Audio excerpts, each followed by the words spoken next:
For 42 years, two people stood on the same small stage almost every week of their working lives.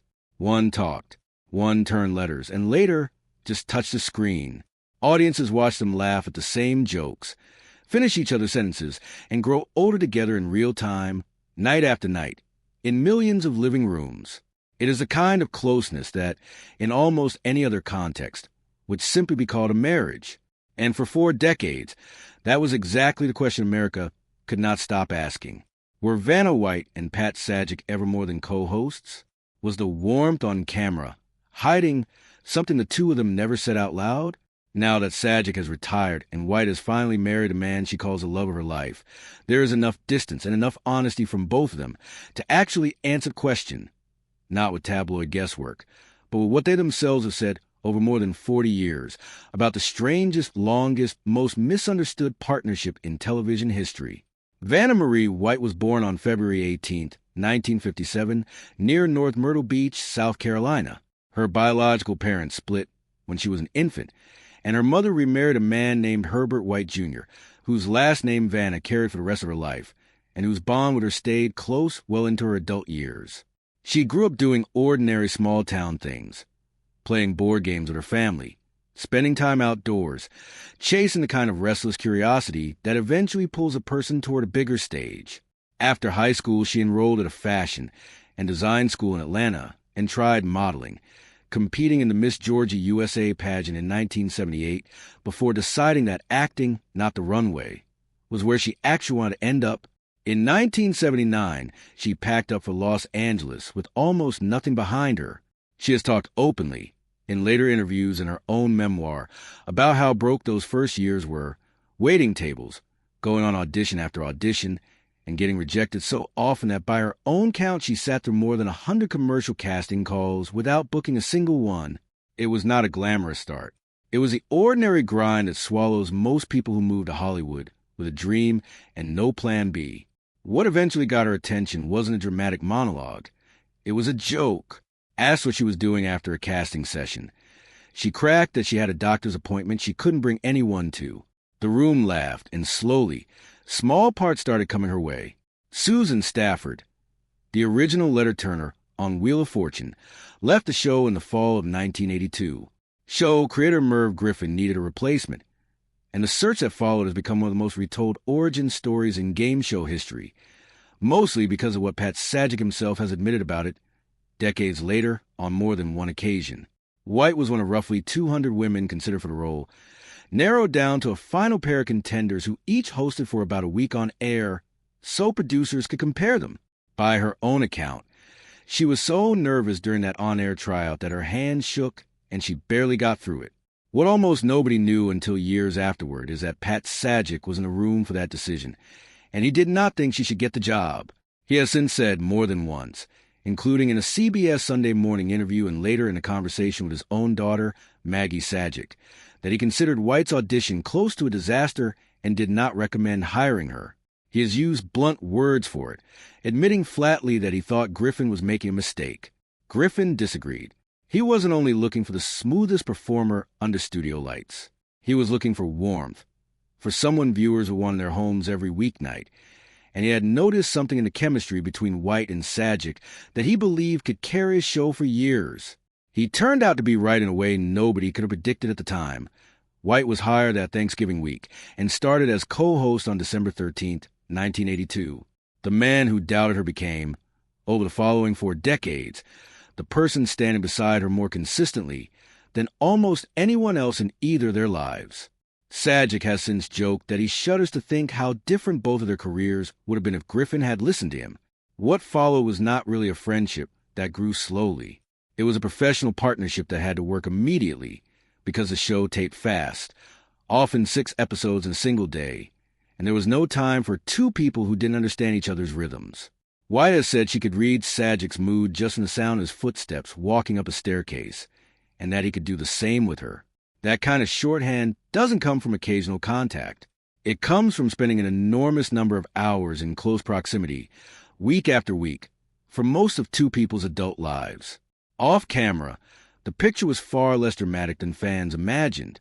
White has repeatedly described their actual schedule, A few intense days of taping together, then long stretches apart, while each of them lived separate lives with separate families. She has said this arrangement is part of why the partnership lasted as long as it did. They came back to work refreshed rather than worn down by each other's company, the way people in constant contact sometimes are. She has called their relationship, in plain terms, comfortable rather than intense, the kind of ease that comes from genuinely liking someone without needing anything more complicated from them. Sajak, for his part, spent years fielding versions of the same question in interviews, and he generally handled it the way a person handles a joke they've heard 1,000 times, by leaning into it rather than getting defensive. He once told a reporter that a tabloid had painted their relationship as everything from a secret romance to a bitter feud, and that the reality sat somewhere in the unglamorous middle. Two co-workers who liked each other and worked well together, at least once. The show even played along with an April Fool's joke suggesting the two were a couple, which only fed the rumor mill further even as it was meant as a wink at the audience and on the bit. The closest thing either of them has described to real friction is almost comically small. White has said that in more than 3 decades of working together, she and Sajak had essentially one disagreement worth mentioning, about condiments. She liked ketchup on a hot dog. He, a native of Chicago, considered that close to a crime and insisted on mustard. It's the kind of story people tell about a sibling, not a spouse, and White has used exactly that word, sibling, to describe how she thinks of him, calling him at various points her brother and her closest friend in the business. Not every moment of their on-air chemistry aged well. As the show entered its final seasons with Sajak, some viewers noticed his humor toward White occasionally drifting into territory that felt less playful than pointed, off-the-cuff lines referencing her age or implying things about her past that clearly weren't true, delivered as bits she would wave off on camera. It became a recurring point of commentary online, with some fans wondering whether decades of easy banter had started to curdle, or whether it was simply the kind of comedy long-term co-workers fall into without noticing how it lands on an audience that hasn't spent 40 years building the same trust. White herself never treated these moments as evidence of a rift. She continued to describe Sajak in warm terms in the same period these jokes were drawing criticism, which suggests a dynamic between them privately stayed steadier than a few edited clips online might have implied. It's a useful reminder that the version of two public figures assembled from short clips is rarely the same as a relationship they actually have away from the cameras. If anything genuinely revealed the depth of their working relationship, it wasn't a joke or a rumor. It was a medical emergency. In November 2019, Sajak needed urgent surgery for a blocked intestine, and production had to figure out, essentially overnight, who could step into his role. The answer was White. For the first time in the show's history, she hosted in his place, first for a stretch of December episodes, and then again into January while he recovered, working alongside his daughter Maggie, who helped fill in as a letter turner during that period. White has said plainly that stepping into that role felt strange after 37 years standing beside him rather than in front of the cameras herself, and that her overwhelming concern in the moment was for his health rather than the pressure of the assignment. Sajak later praised her for taking on it all, noting she could easily have said no, since hosting had never been her job. It was a small, unplanned experiment that proved something larger, that whatever existed between them wasn't dependent on him being irreplaceable to her professionally. She could carry the show. She simply never had any interest in taking his job permanently, and she has said as much clearly and often, including in a 2020 interview where she stated flatly that she wanted to stay at her puzzle board, not compete for his chair. For most of their run, the partnership looked balanced on screen, but the numbers behind it were not, and in 2023 those numbers became public in a way that reframed how a lot of people understood the relationship. Reporting from outlets, including Puck and People, indicated that White had been earning roughly $3 million a year on the syndicated show for about 18 years without a raise, while Sajak's pay had climbed to somewhere in the neighborhood of $15 million annually. The gap wasn't a rumor. It was a documented, sizable disparity between two people whose faces were, for most viewers, equally synonymous with the show. The timing made it unavoidable. Sajak announced in June 2023 that the coming season would be his last as regular host, with Ryan Seacrest set to take over. White's contract negotiations landed right in the middle of that transition, and reports describe her legal team pushing hard for a substantial increase, with some accounts suggesting the ask was for pay equal to or greater than what Sajak had been making, though White herself later downplayed the more dramatic versions of that story as rumor blown out of proportion. What isn't disputed is the outcome. In September 2023, she signed a new deal that extended her through the 2025 to 26 season and included her first real raise in nearly 2 decades, reportedly bringing her annual pay up substantially from where it had sat for so long, alongside a new agreement for Celebrity Wheel of Fortune as well. It's worth sitting with what that moment actually represented, separate from any romance rumor. For over 40 years, part of the public narrative around Vanna White was built on the idea that her bond with Sajak was the emotional core of the show, inseparable, equal, a package deal. And yet behind the scenes, the compensation told a very different story, one where her contribution had been valued at a fraction of his for the better part of 2 decades. The fact that she finally pushed back, publicly and successfully, right as he was walking out the door, of the day, a job, one she had every right to be paid fairly for, regardless of how close she and her co-host actually were. Sajak's final episode as regular host aired on June 7th, 2024, closing out a run that began in 1981, 3 years before White joined him. In the lead-up to that episode, White recorded an emotional message reflecting on what the partnership had actually meant to her, away from puzzles and probability and 34 shooting days a year. She talked about the sheer scale of it, something like 8,000 episodes taped together, and said the moments she valued most weren't the on-air bits at all, but the ordinary life they'd share around the job, meals on the road, trips to the show, and watching each other's children grow up over the decades. She described him, again, as a brother and a lifelong friend, and made a point of saying that what mattered to her was a real relationship that continued once the studio lights went off, not the version tabloids that spent 40 years trying to turn into something else. When the news of his retirement first broke, she admitted she seriously considered leaving too, saying she couldn't quite picture the show without him standing next to her. In the end, she chose to stay on with Seacrest, later telling interviewers that she saw her role now as simply filling in for a chair nobody could really replace, and that Sajak himself had told her exactly that. Here's the part of the story that tends to get lost whenever people focus only on the on-camera chemistry.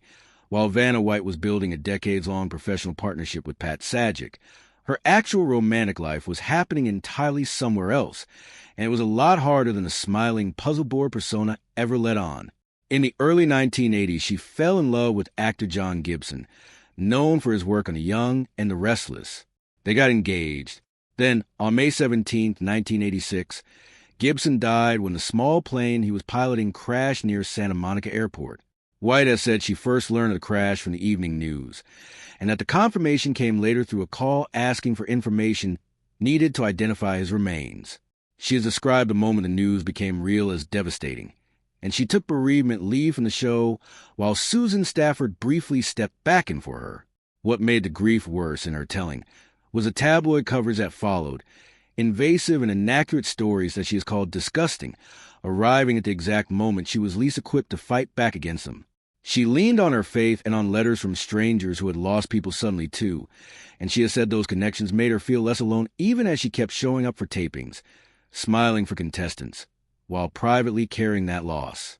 For years later, in 1990, she married restaurant owner George Santopietro. The marriage gave her the family life she'd wanted. A son, Nico, born in 1994, and a daughter, Gigi, born in 1997, but it wasn't without more heartbreak along the way.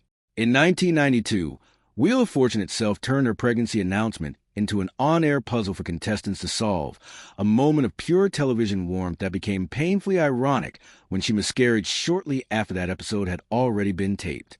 She has spoken about how hard it was to have made the loss public before it happened, and about leaning again on the same support system of family, friends, and faith that had carried her through Gibson's death. She and Santopietro divorced in 2002, in what both describe as an amicable split after 12 years of marriage. 2 years later, she got engaged to businessman Michael Kay. That relationship ended in 2006 without a wedding. Then in 2012, at a barbecue she was hosting, a mutual friend introduced her to a building developer named John Donaldson.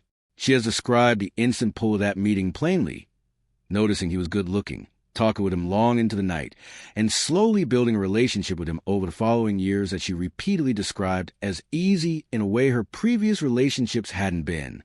She has said more than once that what she valued about Donaldson was the absence of drama, that he let her be herself, and she did the same for him, and that after years together it already felt like a marriage in every way that mattered, ceremony or not.